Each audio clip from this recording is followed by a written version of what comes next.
Welcome everyone. Thank you so much for joining us today.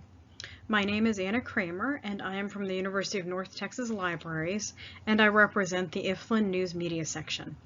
I'm very pleased to welcome you to the first lecture in the Fake News and Its Impact on Society lecture series. Before we begin, I would like to thank IFLA and the supporting IFLA groups who have made this virtual lecture series possible. These are the News Media section, the Freedom of Access to Information and Freedom of Expression Strategic Program, the Copyright and Other Legal Matters Strategic Program, and the Digital Humanities Digital Scholarship Special Interest Group.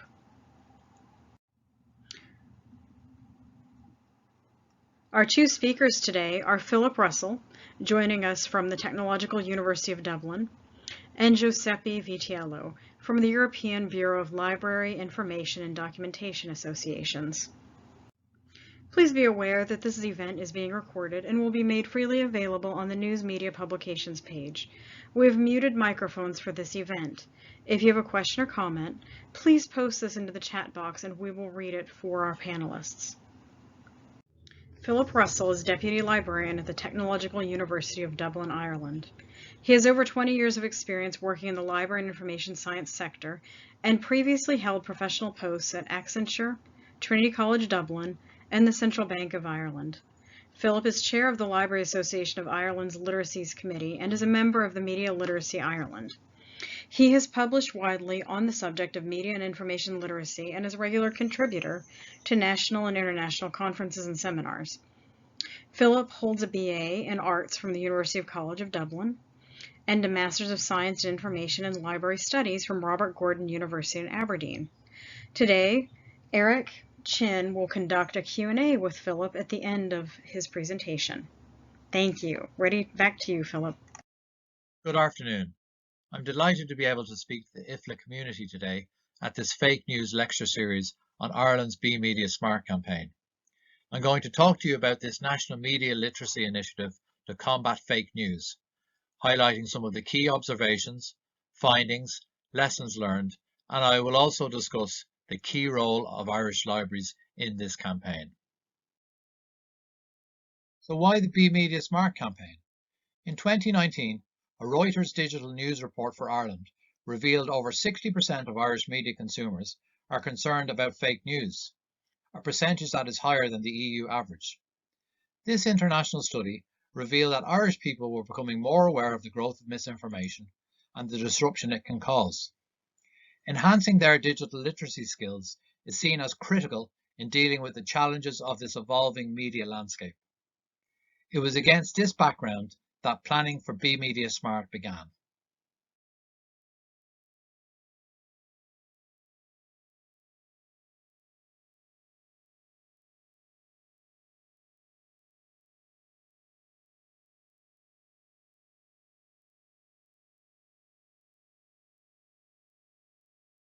So what is Be Media Smart? Be Media Smart is an Irish public awareness campaign calling on people of all ages to be media smart and stop, think and check that information they see, read or hear across any media platform is accurate and reliable. The campaign was launched in March 2019 in response to a call from the European Commission for support for the European Media Literacy Week initiative. It also tied in with the All Digital Week organised by the All Digital Network. Be Media Smart is a nationwide campaign to tackle fake news and the spread of misinformation and disinformation in Ireland. It is aimed at enhancing people's understanding of and engagement with media, while also empowering them with the skills to evaluate content across all media platforms. So who is behind the campaign? It's an initiative from Media Literacy Ireland, MLI, a network of volunteer members facilitated by the Broadcasting Authority of Ireland, working together to empower people to make informed media choices about the media content and services that they consume, create and disseminate across all platforms. There are currently around 150 members of MLI, representing a broad range of sectors and organisations, including large media and social media companies, government bodies, libraries, academia and voluntary sector organisations. The creative concept for Be Media Smart was built around the concept of provenance. Modern consumers care about where their food comes from. What if we could spark the same thought or consideration regarding where their information comes from? The campaign was built on this simple idea. The message was to be delivered via TV, radio, social media, and press, all signposting people to a microsite, www.mediasmart.ie, which provides consumer advice in the form of top tips and resources from partners in Ireland and abroad. This project demonstrated cross-sector collaboration at its best. There are a range of logos representing the MLI members who are actively involved in developing and supporting this campaign, including RTE, Virgin Media Television, Sky, Newsbrand Ireland, the National Adult Literacy Agency, Technological University of Dublin, Facebook, Twitter, and Google. The Library Association of Ireland is also an official partner, and the campaign is supported by our logo. Radio Telefísión, RTE, were responsible for the creative brief and overseeing the production of all TV, radio, and social assets, and the press advertisement. On the 17th of March 2019, St. Patrick's Day, a national TV and radio advertising campaign was launched at a major Irish sporting event.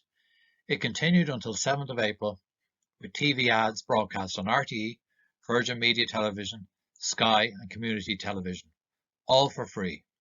The TV ad was also reversioned in the Irish language by TG4, which is the national broadcaster for the language.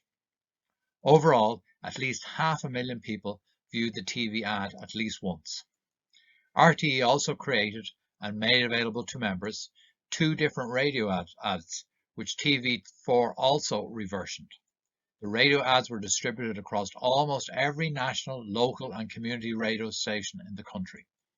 The estimated reach of the radio ads was over 2 million people. RTE, in collaboration with Newsbrands Ireland, which is the representative body for all national newspapers, developed the media brief, and Newsbrands coordinated the PR and media. As well as this, the press ad, which was published for free across all of these publications. The Times of London also carried the ad.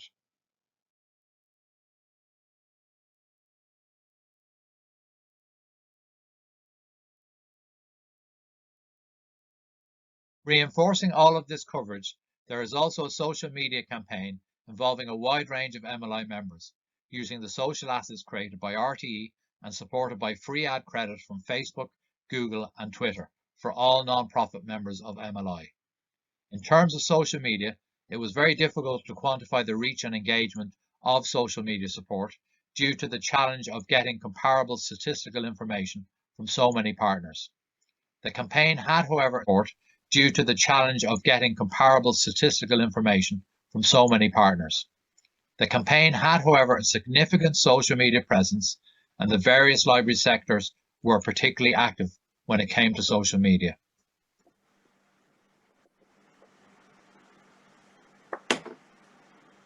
The campaign was further promoted and benefited from a lot of editorial coverage on TV, radio, and press. Be Media Smart was also referenced or promoted across a range of national and international events. Editorial included several opinion pieces, longer reads, and reports in major national dailies in print and online, as well as MLI member blogs.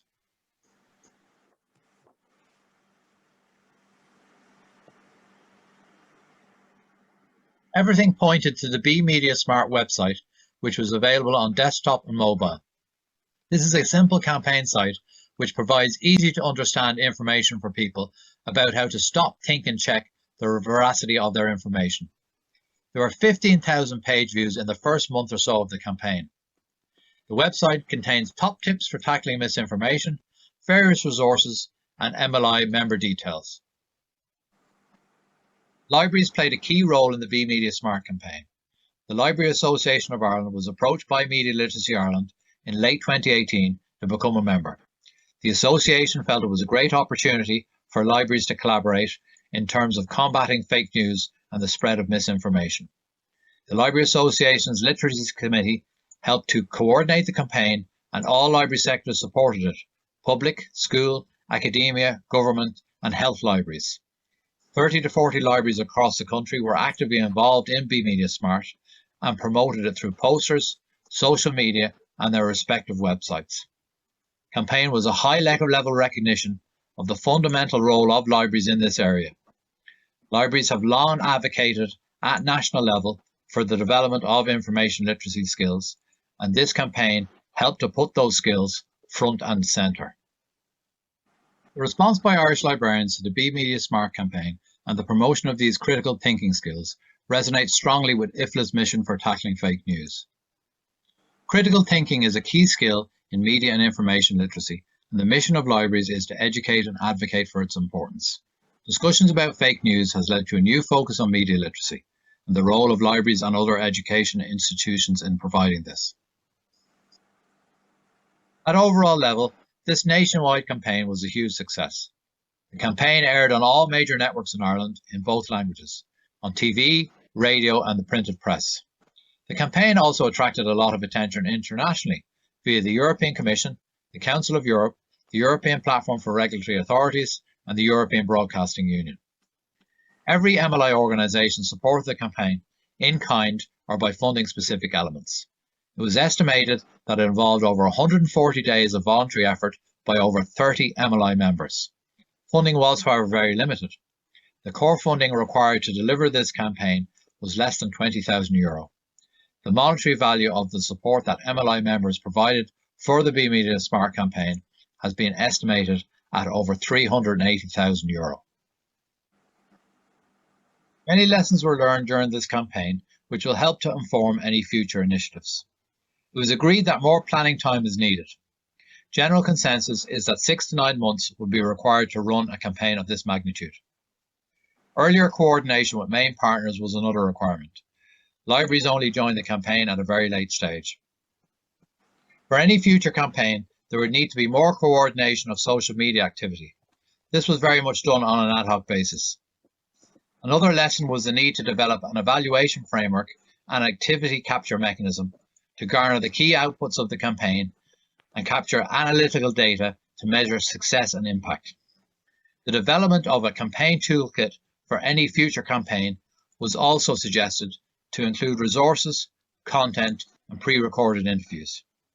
The joined-up approach was crucial to the success of the campaign, with Be Media Smart demonstrating collaborative partnerships at their best. The next campaign was scheduled for spring 2020, but then COVID-19 struck. The campaign was rerun in March 2020 in response to the COVID-19 pandemic, and it was termed BMS COVID-19 to differentiate it from the 2019 campaign.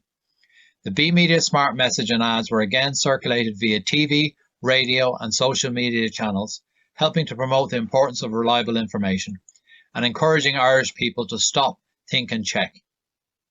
The Be Media Smart message also fitted in well with the Irish government's public service announcements about the pandemic. Once again, the campaign received strong support of MLI partners throughout Ireland, including the library sector. The BMS COVID-19 campaign continues in Ireland, helping to counter the spread of fake news and misinformation at this time of crisis. As the World Health Organization and partners recently put it, misinformation costs lives. Thank you for your time today, and to IFLA for organising this important lecture series. I will leave you with this quote from the European Commission. Media literacy addresses the needs of all ages. Media literacy is also a tool empowering citizens as well as raising their awareness and helping counter the effects of disinformation campaigns and fake news spreading through digital media. If you would like more information about Be Media Smart, please get in touch via the websites listed or follow us on Twitter.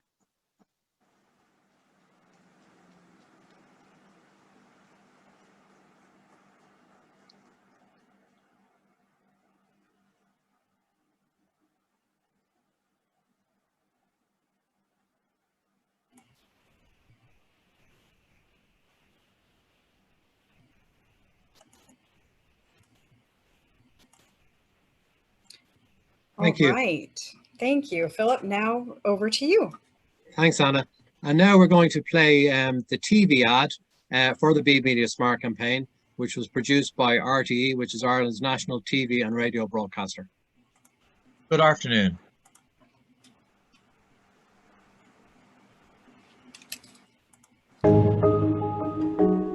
It's important to you to know where your food comes from.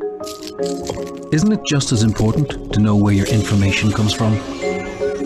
It's not always easy to verify what you see, read or hear, but now there's help. Visit www.bemediasmart.ie. Stop, think, check. Be Media Smart. Brought to you by Media Literacy Ireland. Thank you, Anna. And now we're going to play the radio ads, which are again produced by RTE.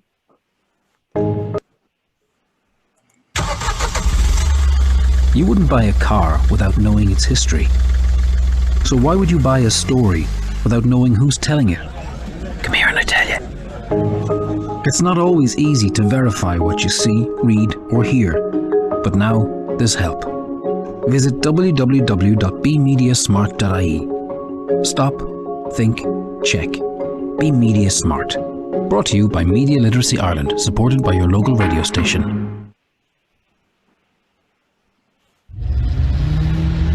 It's important to you to know where your food comes from. Isn't it just as important to know where your information comes from? It's not always easy to verify what you see, read or hear, but now there's help. Visit www.bemediasmart.ie. Stop, think, check. Be Media Smart. Brought to you by Media Literacy Ireland, supported by your local radio station. Thank you, Anna. Thank you. And now we will move into questions for Phillip about his work. This is Eric here from the moderation team, from the Copyright and Legal Matters Committee. Thank you, Phillip, for the presentations and the rather cute ads. I think you mentioned in the talk that the ads had quite impressive viewing figures and good reach. Was there any particular aspect of the campaign that made this reach? I mean, it's so successful. The campaign so successful. Thank you, Eric. Yes, I think the stop, think, check message very much resonated with the Irish public, who are becoming more aware of the threat, posed by disruption, brought about by fake news, etc. It was a simple and effective message, and it was also very much a well-resourced initiative, which again contributed to its success. The support of the state broadcaster RTE and the Broadcasting Authority of Ireland was crucial to the initiative in terms of making assets and content available.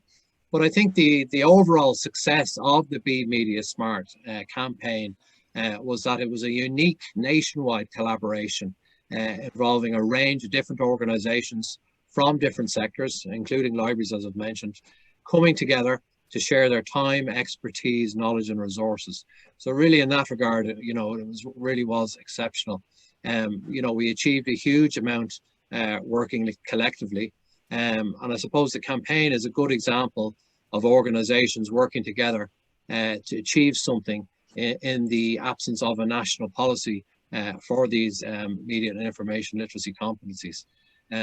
Just to quote UNESCO, I suppose I was lucky enough to go to their Global Media and Information Literacy Conference last year, and they've very much highlighted the value of a constructive multi-stakeholder approach to the development of these particular competencies. And I think the media literacy Be Media Smart campaign very much reflected that.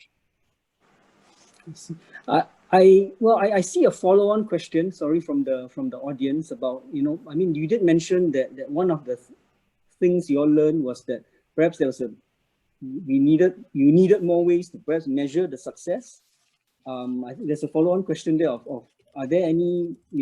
That's something, Eric, that that did come up in the feedback, and we've currently been developing the Be Media Smart website, and we were leveraging Google Analytics with regard to that. But yeah, there needed to be more in terms of, you know, evaluation and capturing not just, you know, qualitative feedback, but more quantitative data and analytics to measure the success of the campaign. But, you know, that is an area that, you know, we're working on for future iterations of the initiative. I see. Okay. I didn't hear mention of any particular, you know, whether the campaign targeted particular age groups, or was it a generic presentation to all? Yeah, it was aimed at all Irish consumers, Eric. But some of the feedback that we received on the campaign was that it could perhaps be more youth friendly and oriented towards a younger age group. But as I said, it was, you know, aimed at all Irish consumers. There are future plans to perhaps have a campaign targeted at a younger audience, or perhaps an intergenerational campaign linking younger people, you know, with older people, for example. But I think it's the younger age group is a group that we need to target in terms of boosting their digital media literacy skills. You know, earlier education in relation to misinformation is crucial. You know, we need to empower our young people, not just in Ireland, but we really need to enable them to, you know, to be able to use and evaluate information effectively and develop those, you know, critical thinking skills. You know, schools are an ideal place for these, you know, digital literacy skills to be taught. You know, I personally believe media and information literacy needs to become part of the school curriculum. There's certainly more that we can do in this area. You know, there has been some conversations with the Department of Education here in Ireland in this regard, but, you know, work is ongoing. Okay. There is a question that perhaps leads on from what you have just shared. A question of whether the campaign led to, your sense of whether the campaign led to more open discussion between people. You know, well, when there's news that potentially is fake, did it lead to this kind of a Yeah, no, I agree with that. Yeah, like the National Youth Council of Ireland were involved with the campaign, but, you know, as I said, some of the feedback that we have received, you know, related to more younger people's, you know, being involved with it. Now, there was an organisation called WebWise, which is a state-funded internet safety group, and a member of Media Literacy Ireland. They were involved with the campaign, and they've produced a range of useful resources for teachers and younger people at lower secondary school level here in Ireland. For example, there's a resource called Connected, which looks at digital well-being, you know, information use, the false information, all that type of thing. So there has been work on it.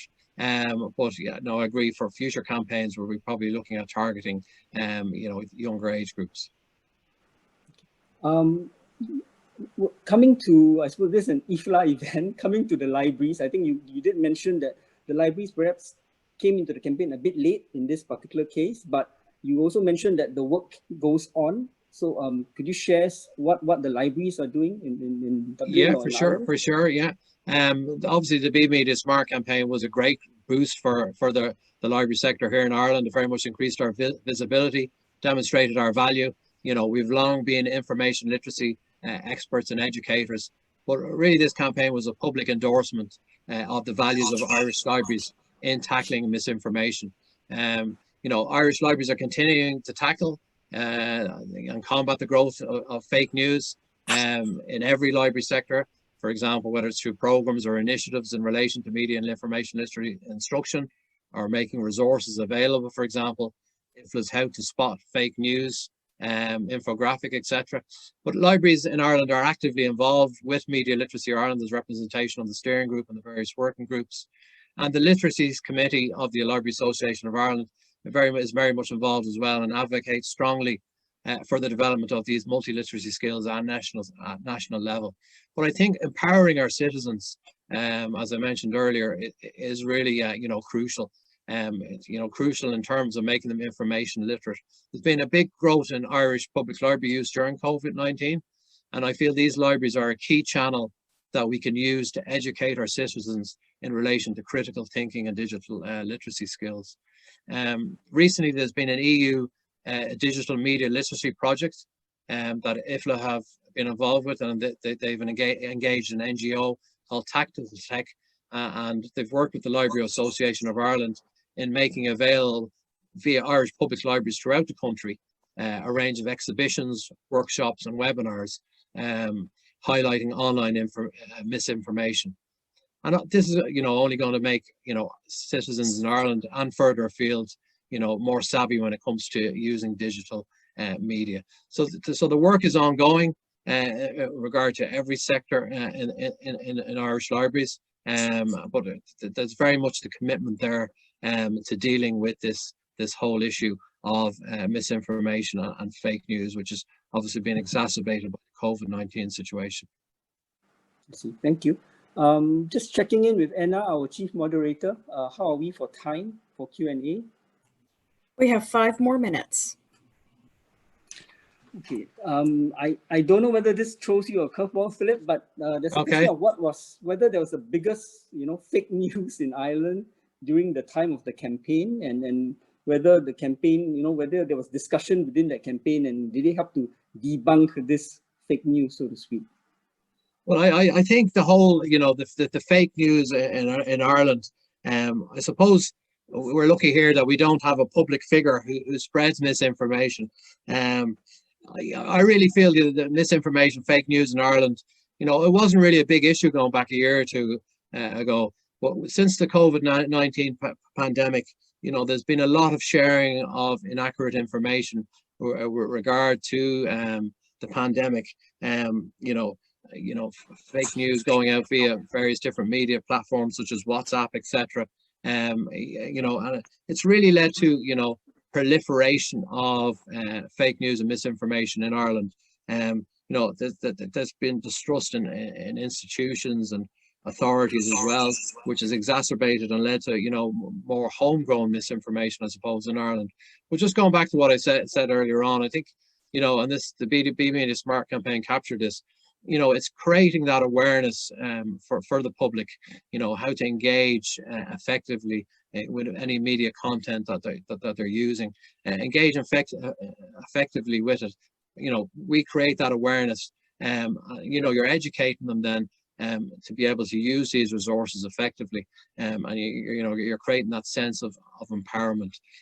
But certainly, in Ireland over the last year or so, there has been a growth in fake news and misinformation. But I think libraries are strategically placed to tackle this issue in collaboration with the partners that I've mentioned earlier. Thank you. You have 2 minutes.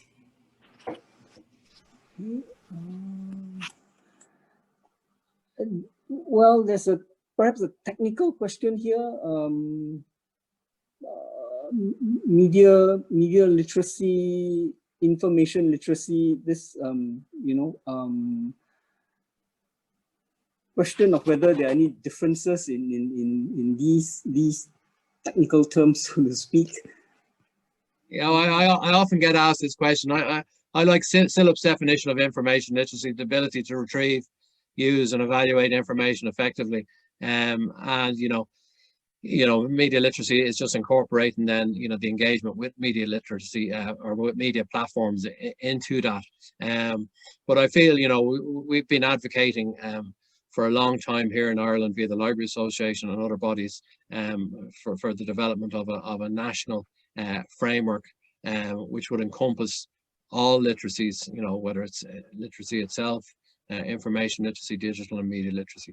So we recently, going back 2 or 3 years ago now, submitted on behalf of the Library Association of Ireland a strategic document to the Department of Education here in Ireland as part of their strategy for education and skills. And there's going to be another call on that in the next while, and hopefully the Library Association will again put in similar documentation regarding the need for a multi-literacy framework encompassing those literacies that I've mentioned. Okay, thank you very much, Philip. Anna? Thank you so much, Philip, and thank you, Eric. Thank you, Eric. Thank you, Anna. Work.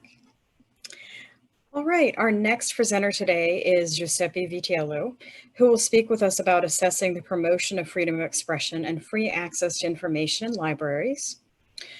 Giuseppe has been the director of EBLIDA since January 2019. From 1989 to 2018, Giuseppe served as the head of the unit, program advisor, and expert in various international organizations, European Commission, Council of Europe, ISSN International Center, EU ISS, and NATO Defense College. Very impressive credentials. Earlier in his career, he acted as the head of R&D for the National Library in Florence and lectured at the universities of Orleans and Toulouse. He also held visiting positions at the Hochschule der Medien in Stuttgart and the University of Venice.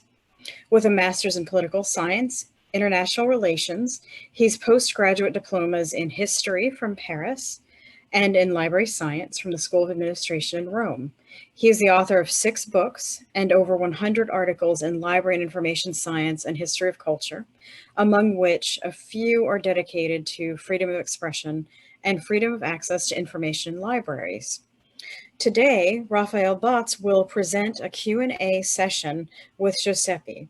Raphaëlle represents the Freedom of Access to Information and Freedom of Expression Strategic Program. And welcome. Thank you both for being here. Hello, everyone. I hope you can hear me great because I have some problem with my sound.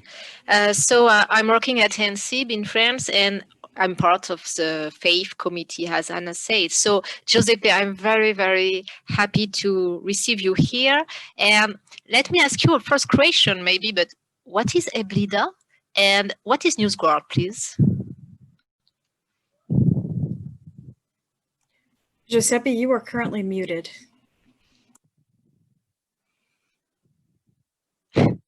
Giuseppe, we can hear you. Great. Is it okay? Yes. Yeah. First of all, thank you for having invited me, and I'm very pleased to be in the IFLA, in this wide planetary IFLA environment. So EBLIDA stands for European Bureau of Library Information Documentation Associations. We operate in 34 European countries, and our main priorities are sustainable development goals in libraries, and I would say information law, so any kind of legislative acts, copyright, e-lending, any kind which is relevant or of interest to European libraries. This is EBLIDA, but I would like also to introduce NewsGuard, because we have a partnership with NewsGuard. NewsGuard is a private company. They operate in 5 countries. These 5 countries are the United States, United Kingdom, Germany, France, and Italy. They deal with the evaluation of websites, of news-related and media-related websites. So they are an interesting reality, and we have joined forces in order to fight fake news and also to offer concrete solutions to Sustainable Development Goal 16.10, which in the Agenda 2030 of the United Nations of Sustainable Development corresponds to access to information. So how does NewsGuard operate, and why we have chosen NewsGuard as a partner? Because NewsGuard actually evaluates websites, and they do that on the basis of 9 criteria, which are formal criteria. Criteria concern credibility, the credibility of the website, whether, for instance, the website publishes reports about their sources of information, whether the website makes a clear distinction between what is facts and what are facts and what is opinion. And they also evaluate the website on the basis of transparency criteria. That means evaluation of the organization that is behind the website. So whether, for instance, they they report about their sources of income, whether they make a clear distinction between what is information and what is advertisement, for instance. So on the basis of these 9 criteria, NewsGuard assigns a rating, and this rating corresponds to a green label, where in the case the website is reliable, or a red label in the case a website is not reliable. But I would like to show some slides in order to really, so that you understand how NewsGuard really operates, and I would like to ask the coordinator to... Would you like me to play the slides, or would you like to play the slides? Yeah, you do that because... Sure. Yeah, thank you. So the first slide concerns, as I said, NewsGuard operates in 5 countries. So United States, for instance, and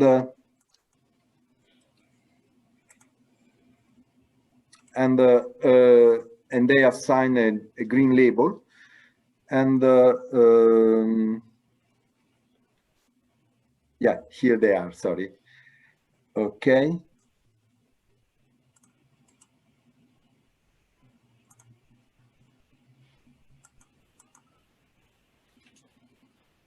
Yes, this is a website concerning natural cancer treatment. So, you know, this fake news, a lot of fake news about how cancer can be treated.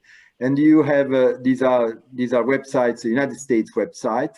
And on one hand, you have a website which deals with this natural cancer treatment, a lot of fake news, and it's red labeled.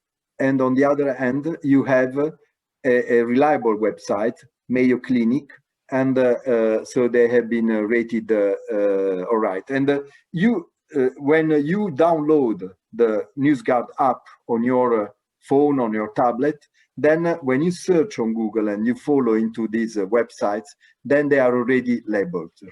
So if I go to the second slide, then we have examples taken from France, and yes.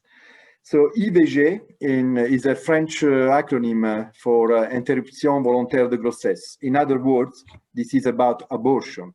And you have a website which pretends to be the portal about abortion, but it's full of ideology, it's full of opinions, actually. And for this reason, it has been labeled red from NewsGuard. Third slide will introduce you to another website. So if you can go to the next slide. Yes. So this is instead a governmental website which provides reliable information about abortion. If we go now to the next slide, you can have the record, what NewsGuard calls the nutrition label. And you can have a record of the Berliner Zeitung, which is a respectable German Berlin newspaper.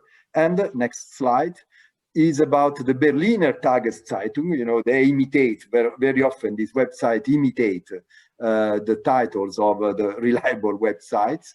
And this is totally diffusing fake news. Next slide is about an example from Italy.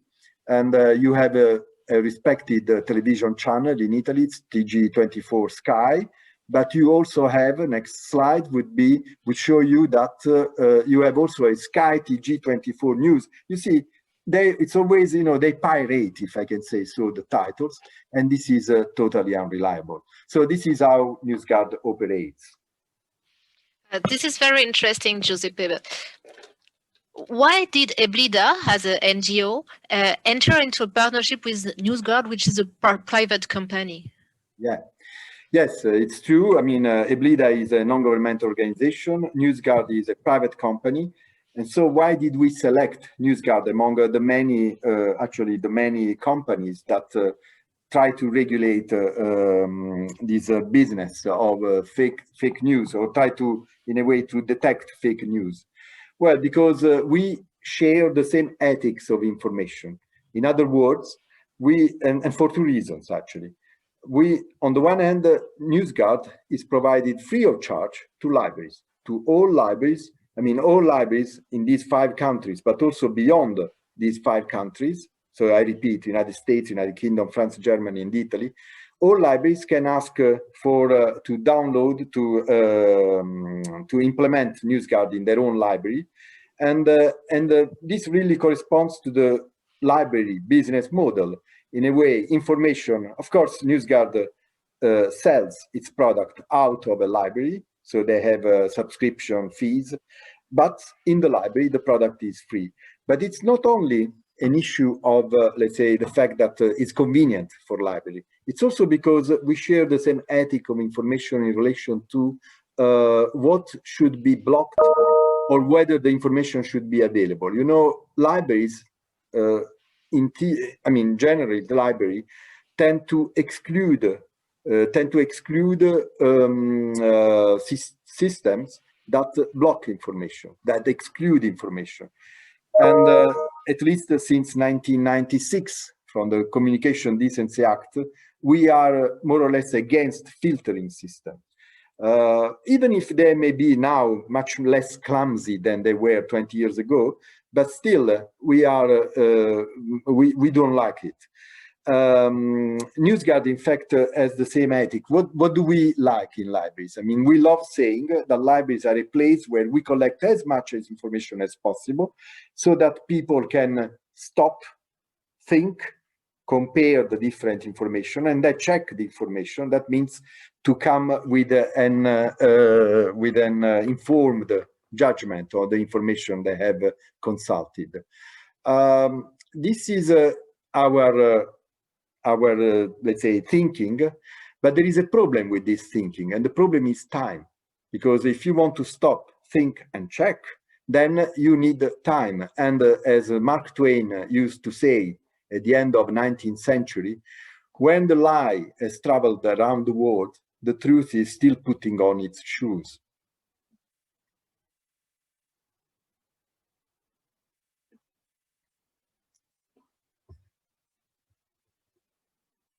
Raphaëlle, you are muted. Thank you, Giuseppe.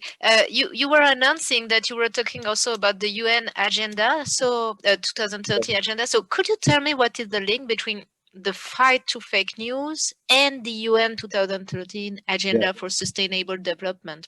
Yeah, we at EBLIDA, we really want to link the fight to fake news to the 16.10 goal. So 16 is the goal and 10 is the target of the 2030 agenda, which deals with access to information. Actually, I have also seen a study undertaken by IFLA in collaboration with the University of Washington on this particular topic.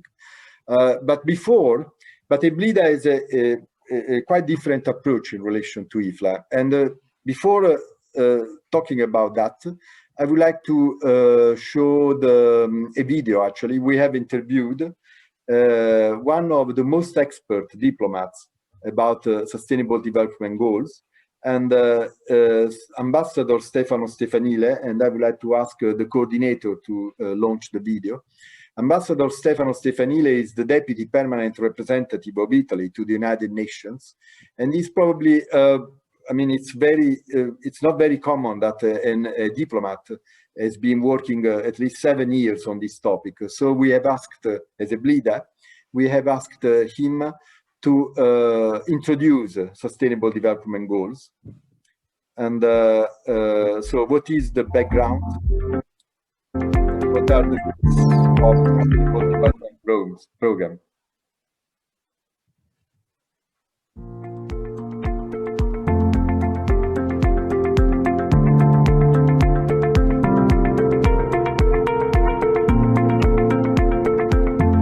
The SDGs find their roots in the previously existent Millennium Development Goals, the so-called MDGs. They have introduced, however, some important innovation features. First of all, the SDGs do not focus only or predominantly on economic growth and poverty reduction. They also embrace the other two elements of sustainable development that are social and environmental sustainability. The second innovation feature is that they consider all countries equal and with equal dignity. So all member countries of the United Nations have to give their contribution to the achievement of the SDGs. The third element of innovation is that the SDGs are based on a multi-stakeholder approach involving not only governments, but also civil society, the private sector, and single individuals.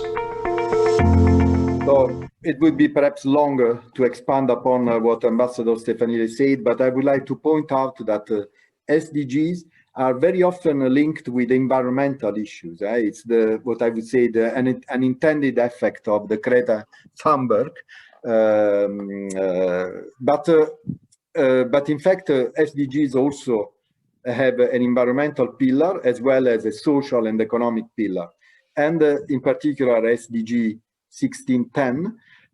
And this is really the European approach of EBLIDA. Why? Because European Union and Europe have really put sustainable development at the core of economic and social development. And if the European Union, which is a big and to some extent also bureaucratic organization, has done it, why shouldn't EBLIDA and European libraries do that? This means that SDGs should be considered not as not only as stories to be told for advocacy purposes or be put on the IFLA library map of the world, but also as plans, as policies, library policies.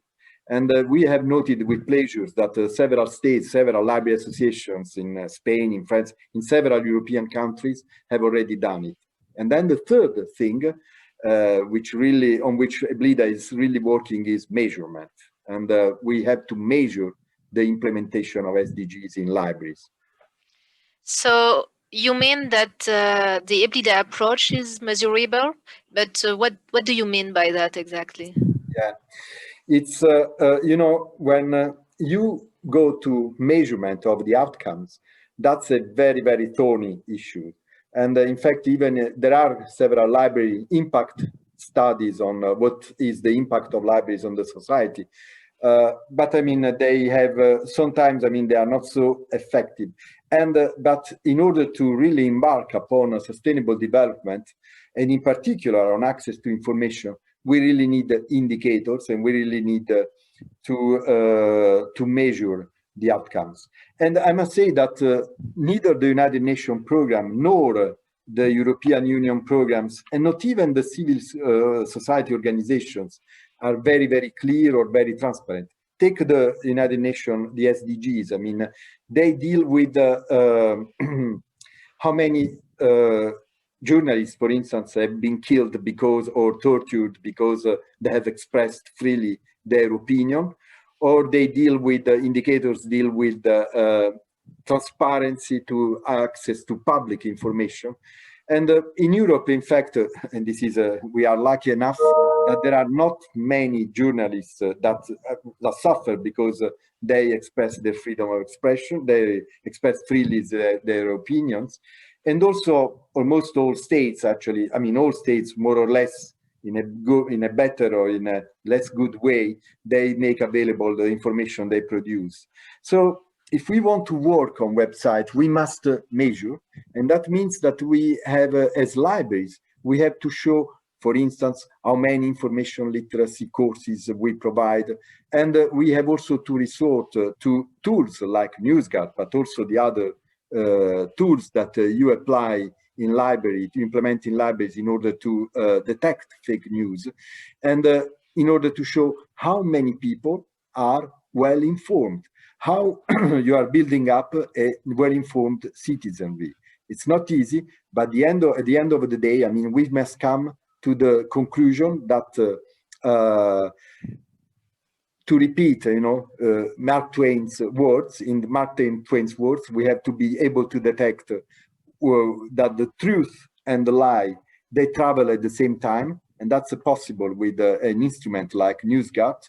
They start traveling all around the world, but at any time you can detect who is the right, who is the true corridor, who is the true runner, and who is the false runner.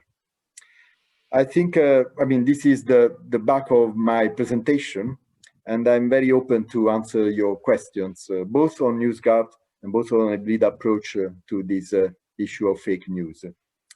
Thank you very much. Thank you very much, Giuseppe. There is some question from the room, the Zoom.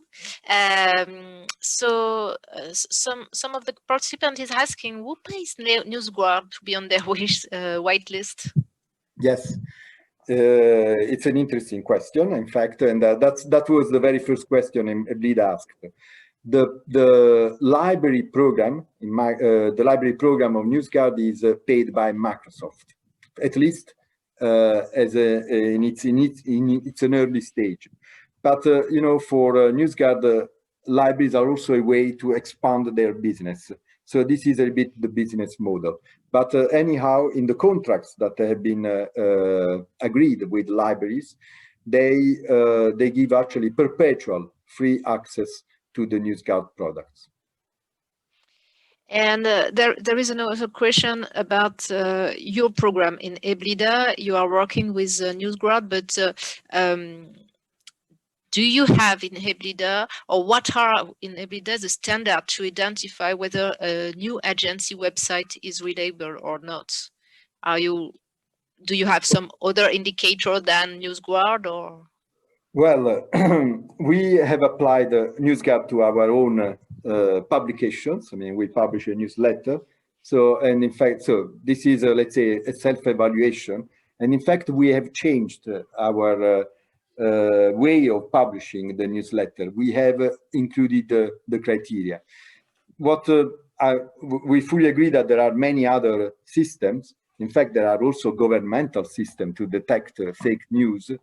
But and also to give a quality label.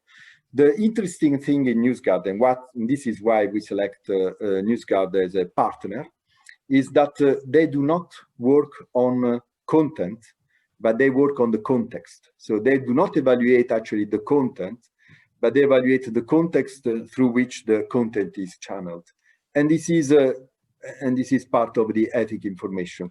So for the moment, of course, we are open also because if you want to count, if you want to measure the impact of libraries on on stopping the fake news, then you have to produce data. And therefore, we are open to any other suggestion. Yes. About indicators, there is different question about the kind of indicators. First, are we able to measure quality and not only quantity with indicators? And also the working with so many indicators, because you say there is a different level of indicators. Is there a risk of the colleagues say techno-solutionism, but you understand the management by the indicators and by the annotation of the library? Yes, I mean, you know that the agenda, the 2030 agenda, is a very complex agenda because it includes 17 goals, 169 targets, and 232 indicators. But even, let's say, at the international level, not all indicators are relevant. If you go, for instance, to Eurostat, you find out that out of 232 indicators, only 100 indicators are implemented in Europe. The others are just considered not relevant. And to measure the implementation of sustainable development goals is, as I say, a difficult issue. And we have created a working group within EBLIDA, which is dealing with this particular issue. And the suggestion is that, in fact, you can follow UN indicator, you can follow Eurostat. I mean, in the case of Europe, of course, it's Eurostat, the reference. But also a good way is to create actually intermediate indicators. That was the suggestion, which was, and also, you know, if you deal with the SDGs as a story to be told, there is no impact, because at the end of the day, I mean, what is important, if you want to, let's say, eliminate pollution, is much more important to have a governmental measure that says we tax fuel. What can a library exhibition can do? But if you have a policy in library which is implementing SDGs, then it's really, it may have an impact. And this is why we consider that you know, since SDG 1610 is evaluated in terms of access to information, so connection, these things, but not in terms of quality of information. And this is where libraries can really produce results. Also because the issue of fake news is not encompassed into the wider UN 2030 agenda. And why this? Because the fake news emerged as an issue only after 2016 on the occasion of the American election, and also in Europe on the occasion of the Brexit referendum. There were a great production of fake news at that time, and then fake news became an issue. Since there are no indicators at UNL, then libraries may be able to produce their own indicators. So speaking about fake news, you were talking about fake sites, fake websites, but what about Social media. fake news with NewsGuard or with EBLIDA? How to identify, how to act with about fake news? Yeah, I mean, on the one during hand, crisis, you know, fake news spreading during crisis, for example. Yeah, I mean, during the COVID crisis, there were, as our Irish colleague said, I mean, there were a lot of fake news that were circulating. Normally, library associations were diffusing in their websites only governmental information, so accurate information. And there were reports that were written actually by NewsGuard, for instance, on what were the websites that were diffusing information. Of course, there is this wide gray area of social media, which is really uncontrollable. There are, to the point that even Twitter, that even Facebook, they have taken measures and they have censored their own messages. This is really something that is going on. But each partner has to play its own game. I mean, has to play a role, and libraries can play a role in relation to the information that they circulate. It's their job, let's say. And in your opinion, shouldn't libraries also measure and question the technological and economical model that has built around the fake news? I think that the very first step should be really to measure what we do. And this is already a very, I fully agree with you. I mean, there are plenty of other questions, but we are really in a very, not even in a preliminary stage. It's very hard actually, even take for instance, SDG, education, quality in education. Even this is not easy to measure. So in relation to fake news, I think we should start showing that libraries do play a role. And we should say, we have informed so many citizens. Does it represent 1% of the population, 10% of the population, 60% of the population? Well, we have to show that we are playing a role. And that's really the minimal, elementary, the basic measure, but we have to act on that. Thank you very much. I just want to Anna to ask to Anna if we have some time. I'm not sure because it's 2 minutes before. You have 2 final minutes, and I will make a few announcements to close out. Okay, so maybe a last question. So someone is asking, distrust of government and mainstream media has led many to turn to alternative media that may not be reliable. How do we address this issue of distrust? It's very interesting, and I will take an example from France, if I may, with all respect for Raphaëlle. But there has been an attempt actually from the French government to assign labels, quality labels, to the information exactly on the occasion of the COVID-19 crisis. But this attempt has totally failed. I mean, it was a total failure, to the point that even the newspapers that had received the label, the quality label, they were rejecting actually the methodology that had followed the French government. So it's what I want to mean is that it's really, the approach is important. You can stop, think, check, but what you have also to do is also to have a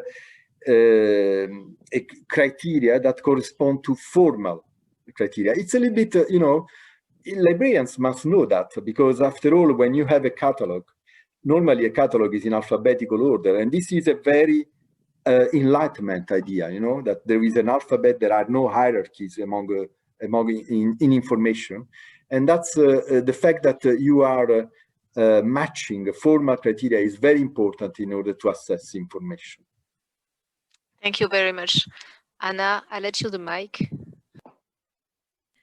Thank you to both of our speakers. This was a wonderful, wonderful panel, and we will be making this available via recording on the news media website. We have both Philip's recording as well as Giuseppe's recording.